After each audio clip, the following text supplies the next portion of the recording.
BC JAC సమన్వయకర్త ప్రముఖ journalist గట్టిక Vijay Kumar గారిని మాట్లాడవలసిందిగా కోరుతున్నాను. మీడియా మిత్రులందరికీ నమస్కారం. మీ అందరికీ తెలుసు, కొద్ది రోజుల క్రితం తీన్మార్ మల్లన్న గారిని కాంగ్రెస్ పార్టీ నుండి సస్పెండ్ చేశారు. ఈ సస్పెన్షన్ పూర్తిగా ఒక అర్థం లేని, వివేకం లేని చర్య. ఎందుకంటే కాంగ్రెస్ పార్టీకి ఒక రాజ్యాంగం ఉంది. ఇది constitution of all Indian national Congress సంబంధించిన రాజ్యాంగం ఇది.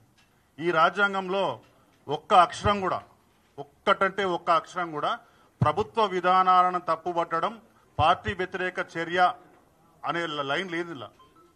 ఇలా తీన్మార్ మల్లన్న గారు ప్రభుత్వం చేసిన సర్వే మీద కులగణన తప్పు, ఇది తప్పుల తడక అని చెప్పితే అది పార్టీ క్రమశిక్షణ కింద ఎందుకు వస్తుందో, ఎట్లా వస్తుందో కాంగ్రెస్ పార్టీ నాయకులు వివరణ ఇవ్వాలని కోరుతున్నాం. ఇక్కడి నుంచే, ఈ ప్రెస్ క్లబ్ నుండే ఈ రాజ్యాంగ ప్రతినిధి, అదే కాంగ్రెస్ పార్టీ రాజ్యాంగ ప్రతినిధి ఆ చిన్నారెడ్డి గారికి, రేవంత్ రెడ్డి గారికి, మహేష్ కుమార్ గారికి పంపుతాం.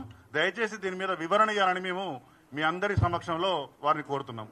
ఇకపోతే రాష్ట్రంలో కాంగ్రెస్ పార్టీ అనే కాదు, అన్ని రాజకీయ పార్టీలలో కూడా ఎవరైతే బీసీ హక్కుల కోసం, బీసీలకు దక్కాల్సిన వాటాల కోసం, బీసీలకు ఎదురవుతున్న సమస్యల కోసం మాట్లాడితే వారిని వెంటాడి, వేధించి, పార్టీల నుంచి సస్పెండ్ చేసి, పదవుల నుంచి తొలగించి ఒక బీసీ సమాజానికి ఒక సంకేతం పంపుతున్నారు. మీరెవరైనా గొంతెత్తితే భవిష్యత్తులో మీ పని కూడా ఆగో తీర్మానం మల్లన్న లెక్క అవుతుంది అని ఒక హెచ్చరిక చేయడానికి మాత్రమే ఈ సస్పెన్షన్ అనే ఒక దారుణాన్ని వాళ్ళు ముందు పెట్టిండ్రు. కాబట్టి ఇక ముందులాగా తెలంగాణ సమాజం ఉండదు. తెలంగాణలో ఏ మూలన బీసీకి అన్యాయం జరిగినా కానీ యావత్ బీసీ లోకమంతా కూడా ఇలా ఆగ్రహంతో ఉన్నారు, ముందుకు వస్తారు, వాళ్ళందరూ కూడా అండగా నిలబడతారు. ఇది ఆది మాత్రమే. ప్రభుత్వాలు, అగ్రవర్ణాలు వాళ్ళ ఆధిపత్యం తమంతట తాము తమ గొయ్యిని పేర్చుకుంటున్నారు. అందులో మొదటి చర్య ఇలా తీన్మార్ మల్లన్న గారి సస్పెన్షన్.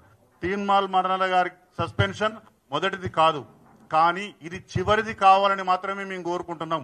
భవిష్యత్తులో చాలా పెద్ద ఉద్యమం బీసీల కోసం జరుగుతుంది. ఇప్పటి నుంచి ప్రతిరోజు యాక్టివిటీస్ ఉంటాయి. ఇక తీన్మార్ మల్లన్న గారి సస్పెన్షన్ విషయం మీద వారు పూర్తి వివరణ ఇస్తారు. బీసీలకు సంబంధించి కూడా భవిష్యత్ కార్యాచరణ ఎట్లా ఉండబోతుంది, భవిష్యత్తులో ఏం జరగబోతుంది అనేది కూడా మీరందరూ కూడా భవిష్యత్ కాలంలో, ఎక్కువ కూడా కాదు, కొన్ని రోజుల్లోనే చూస్తారు. ఇప్పుడు తీన్మార్ మల్లన్న గారు మాట్లాడతారు. గతంలో కూడా ఇదే కాంగ్రెస్ పార్టీలో కానీ, ఇదే బీఆర్ఎస్ పార్టీలో కానీ, ఇదే బీజేపీ పార్టీలో కానీ బీసీలకు అడుగడుగునా అన్యాయం జరిగింది. అంతెందుకండి, ఇదే కాంగ్రెస్ పార్టీకి సంబంధించి మొన్నటికి మొన్న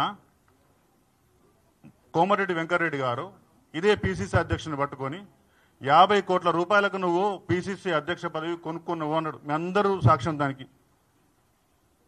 కొన్నది ఎవరి దగ్గర నుంచి? రాహుల్ గాంధీ దగ్గర నుంచి.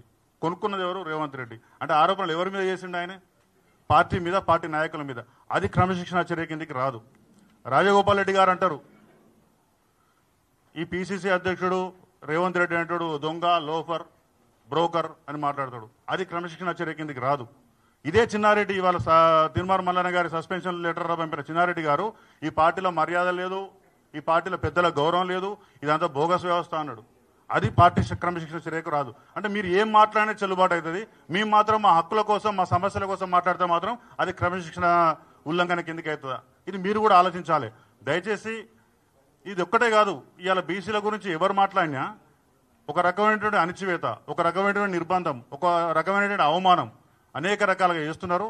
ఇక భవిష్యత్తులో ఇలాంటి జరగకుండా ఉండడం కోసం ఖచ్చితంగా మీ అందరి సహకారంతో ముందుకు పోతామని తెలియజేస్తూ ఇప్పుడు తీన్మార్ మల్లన్న గారు మాట్లాడాలని కోరుతున్నాం.